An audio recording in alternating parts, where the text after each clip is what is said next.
What if one forgotten half-dollar could be the most interesting coin in your collection? Welcome back to Change Your Life. Today, we're diving into 3 Kennedy half-dollars that many people overlook. 1972 D Kennedy half-dollar. 1993 D Kennedy half-dollar. 1971 D Kennedy half-dollar. Featuring the iconic presidential seal reverse design and a copper nickel-clad composition, these coins have circulated through America for decades. Most examples look worn, scratched, and ordinary. But collectors know that certain half-dollars can reveal rare mint errors, unusual varieties, and exceptional condition examples that make them stand out from the crowd. The fascinating part is that many of these coins spend years sitting unnoticed in drawers, jars, and old collections. Before you spend or ignore a Kennedy half-dollar, check it carefully, because the smallest detail could make it far more interesting than face value. Now, let's uncover coin number 1. Let us begin our deep descent into numismatic history with coin number 1, the heavily discussed, deeply mysterious 1972 Kennedy half-dollar with a D mint mark. Take a close, long look at the coin displayed on your screen right now. It is not a pristine, shiny piece of metal that just left the minting press. It is heavily circulated, completely covered in dark pocket grime, stained with old oils, and scratched from colliding with millions of other coins in circulation for over half a century. This coin is made of a standard base metal composition introduced by the United States government to save money, a copper nickel-clad outer layer bonded to a solid, pure copper inner core. When you look closely at the reed edge of a standard-clad coin, you can instantly see the distinct, dark red line running right down the center like a sandwich. Because this specific coin has been circulating since 1972, it has lost every ounce of its original mint luster. To the average person, it looks like an absolute piece of junk that isn't even worth the time it takes to pick it up off the ground. But now, listen to me very carefully, because if you flip this dirty coin over to inspect the reverse side, you might be looking at a secret treasure that elite buyers are desperately hunting for. The reverse of the Kennedy half-dollar features the iconic presidential seal, a magnificent heraldic eagle holding an olive branch in its right talon and a bundle of arrows in its left, shielded by a patriotic breastplate. Underneath the eagle's left talon, right next to the massive tail feathers, there is supposed to be a tiny, sharp engraving of 2 historic letters, FG. These initials belong to Frank Gasparo, the legendary chief engraver of the United States Mint, who designed this beautiful reverse emblem. On a normal, common 1972 D half-dollar, those initials are crisp, clear, and perfectly visible under a magnifying glass. But on an incredibly rare, secret run of coins struck in Denver that year, those initials are completely gone. They have vanished from the face of the earth, leaving behind a completely smooth, empty field of naked metal. This is the legendary 1972 D, no FG, error variety, and it is one of the most heavily chased modern coin varieties in American history. The history behind how this mistake happened inside the Denver Mint is absolutely shocking. During the frantic production rush of 1971 and 1972, the giant steel dies used to stamp the coins were working under immense stress, slamming into blank metal planchets hundreds of times every single minute.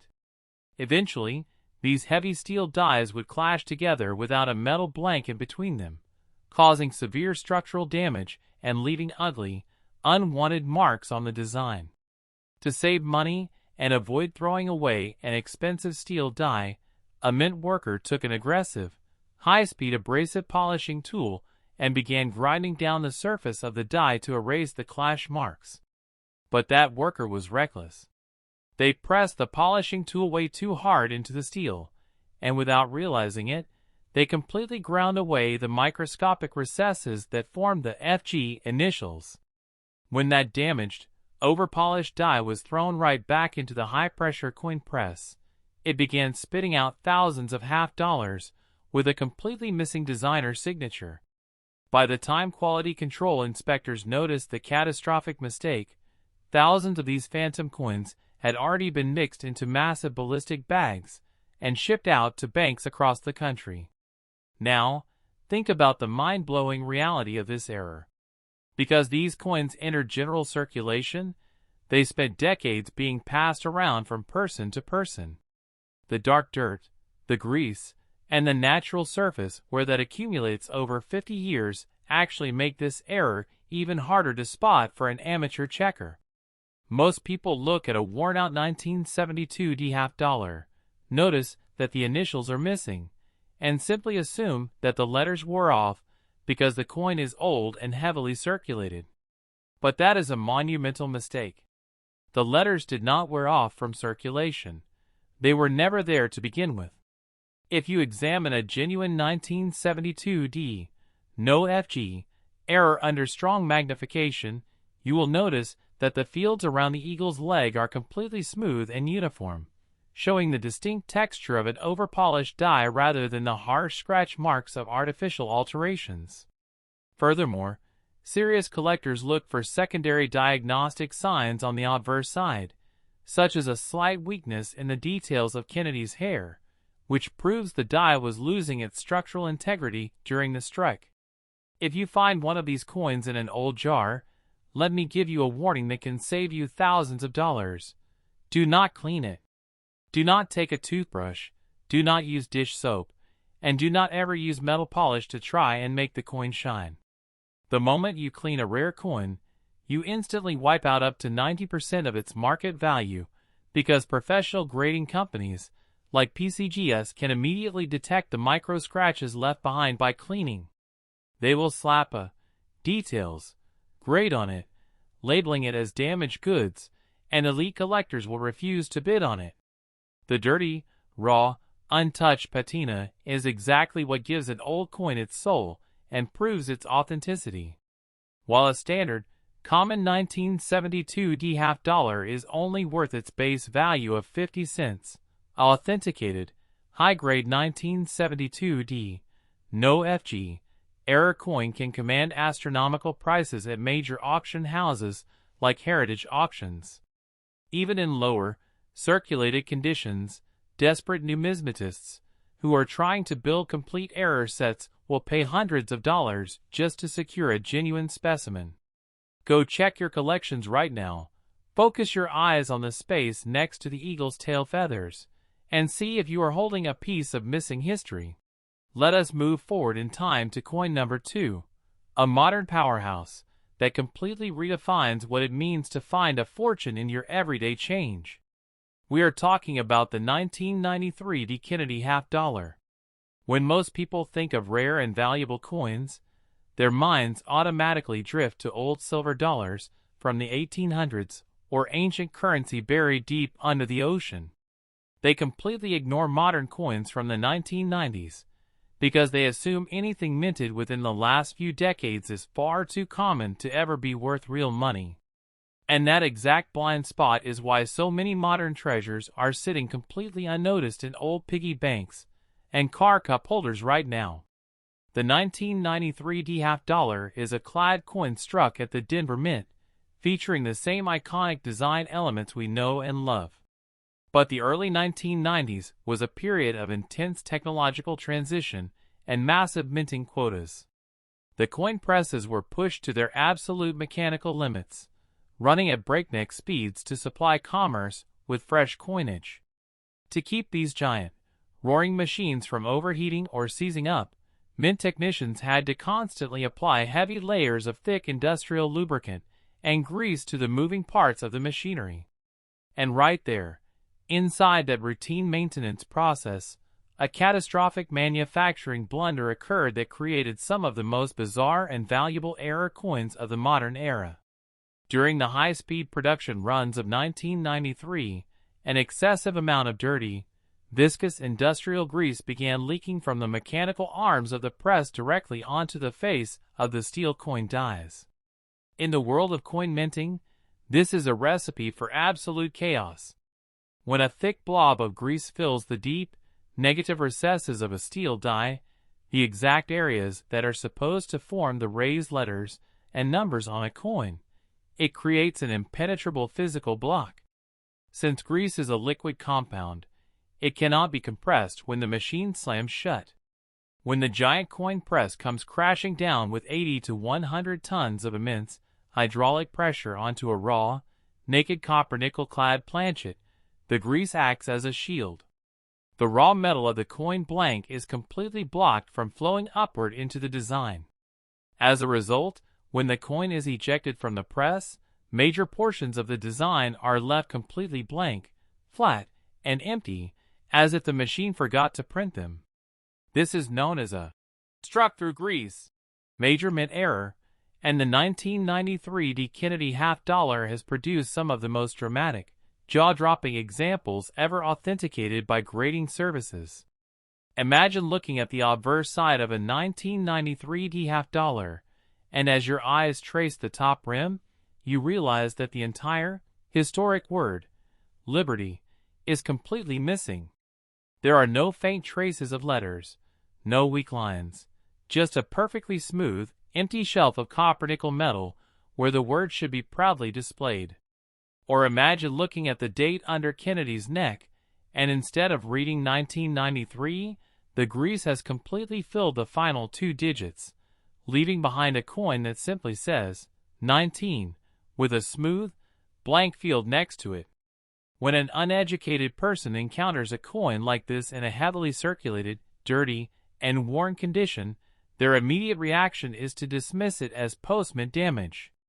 They assume that some kid took a grinder to the coin in their garage, or that it got caught inside a heavy piece of commercial laundry machinery that rubbed the letters off. But you must know the difference, because misidentifying a grease error can cost you a fortune.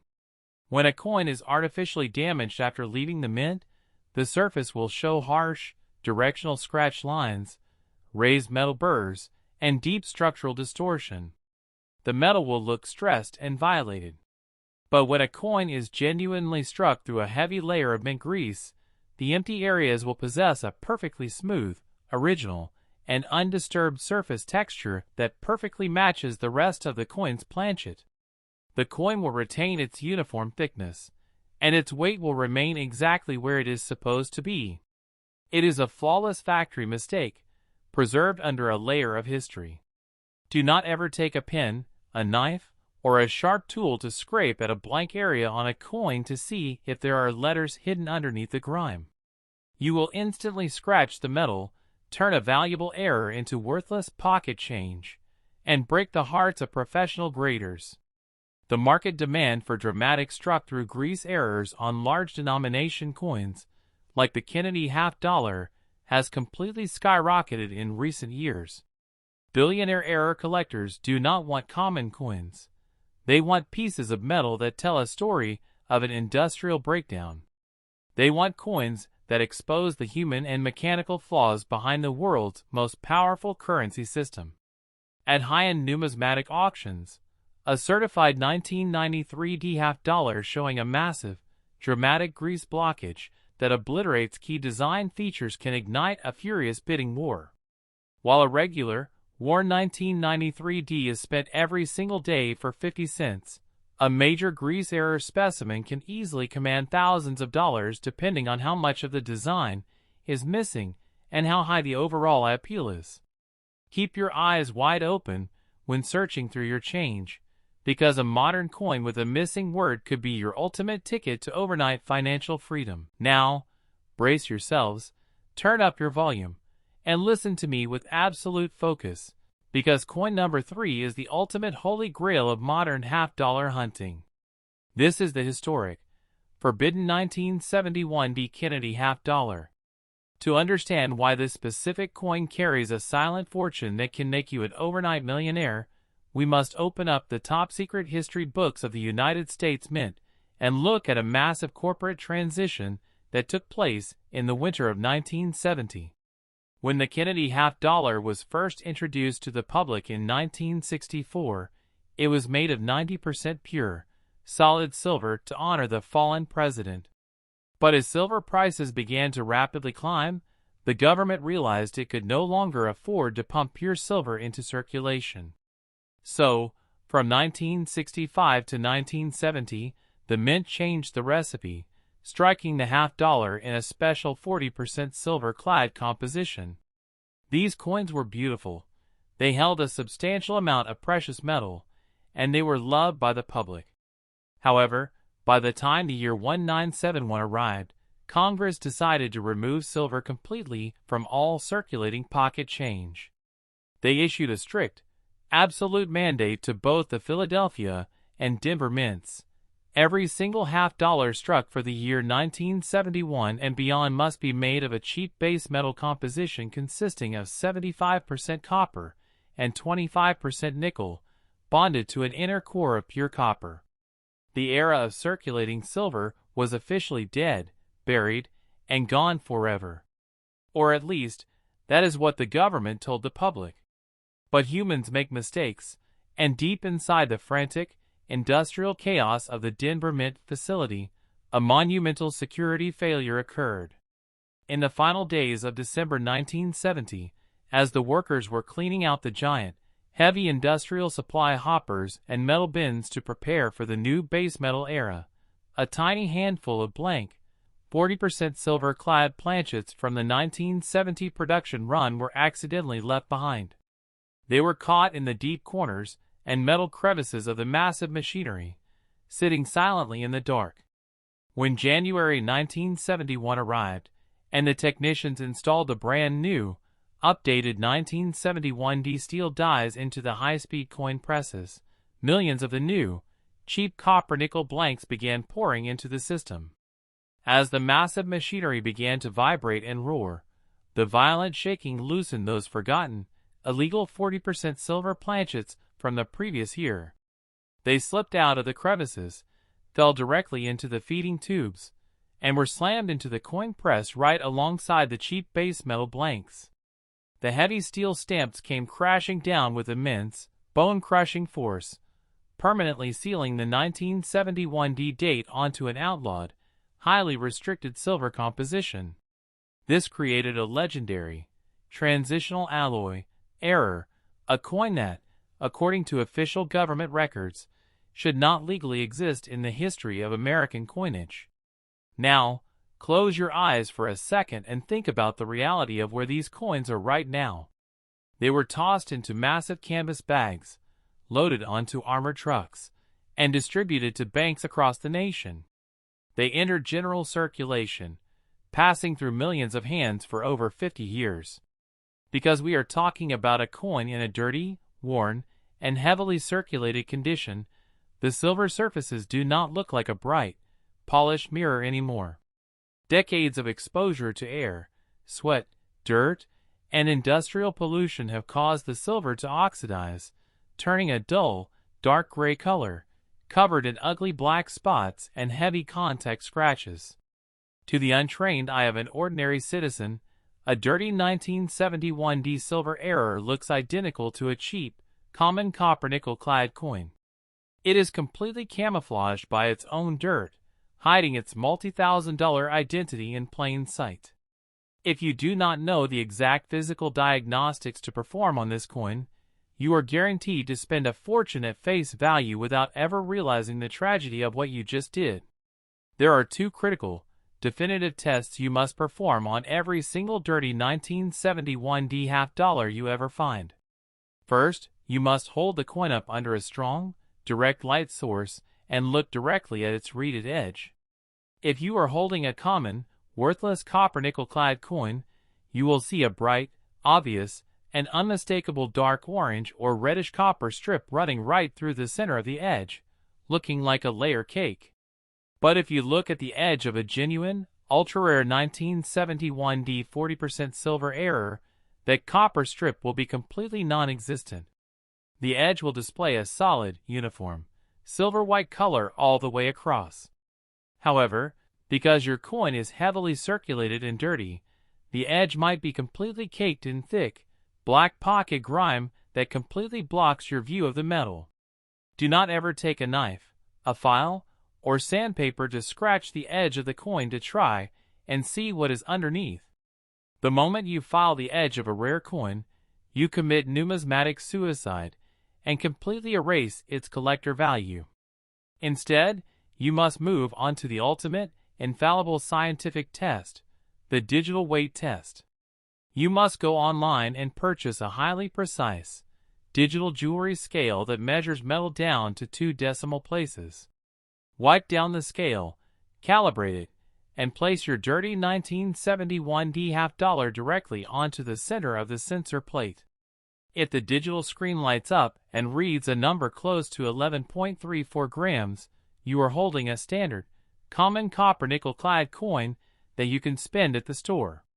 But if you place that coin down, and the scale flashes a significantly heavier, massive number of exactly 11.50 grams, your heart should start beating out of your chest. You have just broken the system. You are holding an authentic, certified 1971 Kennedy half dollar struck on a forbidden 40% silver planchet. The auction records for this specific transitional error are absolutely staggering, and will show you exactly why collectors are willing to pay a king's ransom to own one. At a major high-end public auction hosted by Heritage Auctions, an authenticated example of this legendary 1971 silver error surfaced. It was not in a perfect mint state holder. It showed clear signs of circulation, light wear, and natural toning from its time spent in the public's hands.